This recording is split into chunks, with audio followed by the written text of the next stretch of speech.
Olá, eu sou Bruno Mendes e irei apresentar o meu projeto de iniciação científica que está em andamento e sendo desenvolvido no GENANO, Grupo de Nanomedicina e Nanotoxicologia, com orientação do professor doutor Walter Cirzo Culotto. O título do trabalho é o Estudo da Formação da Corona de Mucina em Nanopartículas de Ouro, e ele também está inscrito no CICUSP. Dando início numa apresentação geral do trabalho, a motivação para o maior conhecimento das coronas proteicas é resultado de sua interação facilitada em uma nanobiointerface. Ou seja, essa camada de proteína pode tornar mais fácil a entrada de uma nanopartícula em um sistema biológico.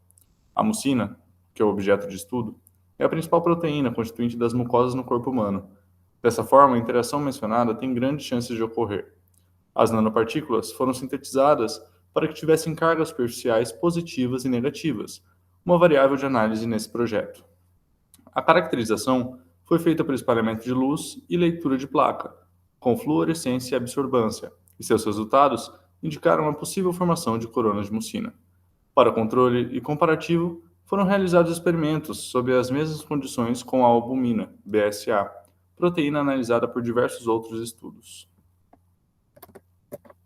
A boa interação com os sistemas biológicos, já mencionado, pode ser aproveitada para a utilização em nanopartículas de ouro para tratamentos médicos, através de técnicas de fotohipertermia e drug delivery. Na primeira técnica, as nanopartículas são aquecidas pela passagem de ondas. Dessa forma, ela atinge uma temperatura capaz de danificar as células desejadas. Já a outra técnica faz a entrega de medicamentos diretamente no local. A mucina, ela é encontrada nas mucosas. Mas onde que estão essas mucosas? Bom, principalmente nos sistemas digestivo e respiratório. Também são encontradas no sistema urogenital. Dessa forma, a nanopartícula de ouro, seja ela positiva ou negativa, pode entrar no corpo humano caso administradas em um desses sistemas. Além desses locais, a proteína também está presente em células cancerosas. Assim, as nanopartículas conseguem entrar nas células e, com as técnicas já mencionadas, atuar diretamente no alvo, evitando atingir células saudáveis. Os dois tipos de nanopartículas foram sintetizadas de maneiras semelhantes, porém, a negativa foi feita a partir da redução química dos íons de ouro na presença dos íons citrato, denominadas no estudo como AUNP-CIT. Já a nanopartícula de cargas positivas foram obtidas pela redução química dos íons de ouro na presença do polímero catiônico hidrocloreto de polianilamina. As nanopartículas positivas foram denominadas AUNP-PAH. As cargas médias analisadas ficaram em menos 24 mV para o NP-CIT e 45 mV para o NP-PAH, confirmando cargas teóricas.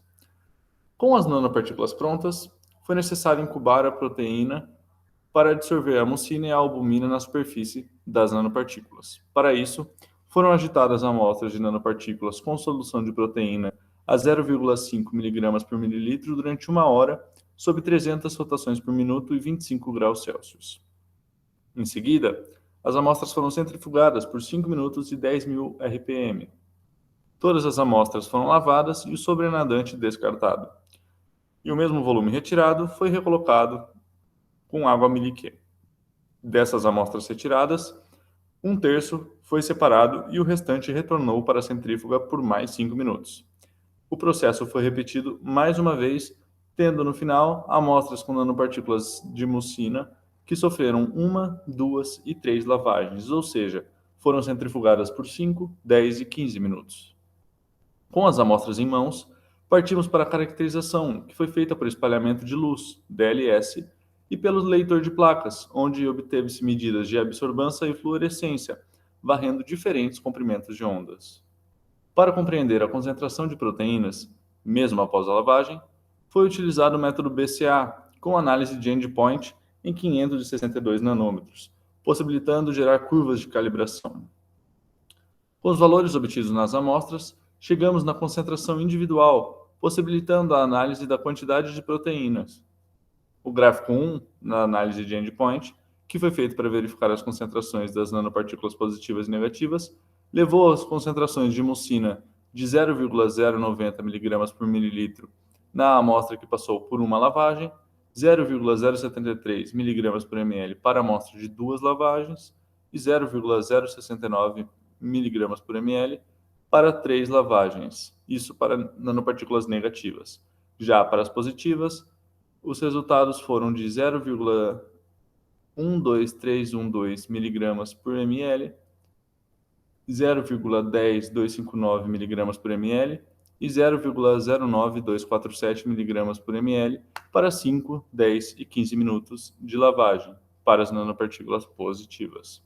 Ou seja, a concentração de proteínas manteve-se similar mesmo após as lavagens.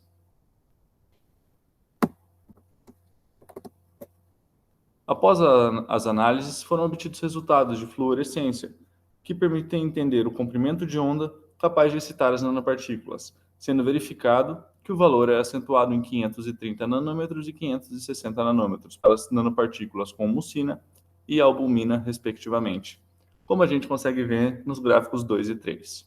Esses valores são próximos do controle, ou seja, incubar a proteína não modificou as propriedades das nanopartículas. Também foram feitas análises de absorbância. Essa análise é capaz de medir o quanto se absorve a luz. Os resultados, tanto para nanopartículas positivas quanto negativas, ficaram próximos de 530 nanômetros, mantendo o padrão esperado pelo perfil característico de absorção.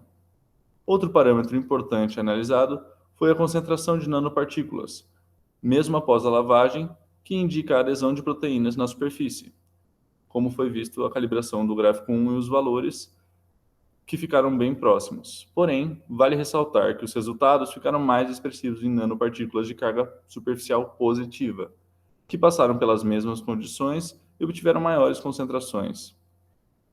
Em posse desses resultados, pode-se entender que a mucina, tanto para nanopartículas de carga positiva quanto negativa, não produziram alterações nas propriedades de fluorescência, vistos os gráficos 3 e 4 desse slide.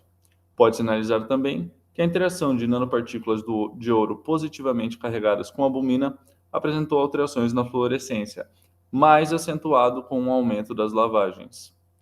O resultado de concentração são evidências da interação das nanopartículas com as proteínas, e, devido às diferenças de concentração apresentadas após lavagens, podemos interpretar que a interação para a formação de corona de mucina são preferencialmente eletrostáticas, dados maiores valores de concentração em nanopartículas de carga superficial positiva.